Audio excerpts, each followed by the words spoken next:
السلام علیکم ورحمۃ اللہ وبرکاتہ۔ کیسے ہو دوستو؟ قرآن کریم کا حکم اللہ تعالیٰ فرماتا ہے، اور جب وہ منافق آتے ہیں تو کہتے ہیں کہ ہم گواہی دیتے ہیں بے شک آپ اللہ کے رسول ہیں۔ اللہ جانتا ہے کہ آپ اس کے رسول ہیں، مگر اللہ گواہی دیتا ہے کہ یہ منافق جھوٹے ہیں۔ اس آیت میں منافقوں کی جھوٹی تعریف چاپلوسی کا ذکر ہے۔ وہ زبان سے تعریف کرتے تھے مگر دل سے انکار کرتے تھے۔ اللہ نے ان کے اس جھوٹ کو منافقت قرار دیا۔ نبی کریم صلی اللہ علیہ وسلم کا فرمان، رسول اکرم صلی اللہ علیہ وسلم نے فرمایا، جب تم دیکھو کہ کوئی شخص کسی کی حد سے زیادہ تعریف کر رہا ہے تو ان کے منہ پر مٹی ڈال دو۔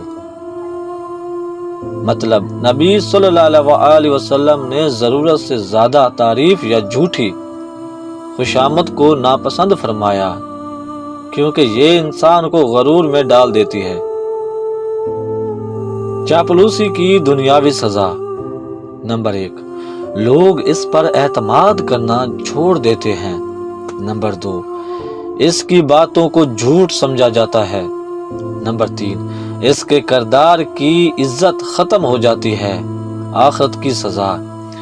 رسول صلی اللہ علیہ وسلم نے فرمایا، خوشامد کرنے والا اور جس کی خوشامد کی جاتی ہے دونوں جہنمی ہیں۔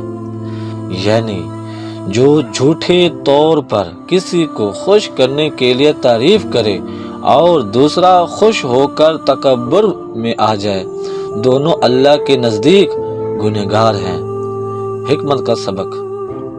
سچی تعریف تب جائز ہے جب حق کے مطابق ہو، دل سے ہو اور کسی نیک عمل پر کی جائے، لیکن چاپلوسی یعنی جھوٹ، منافق مطلب کے لیے تعریف کرنا روحانی زہر ہے۔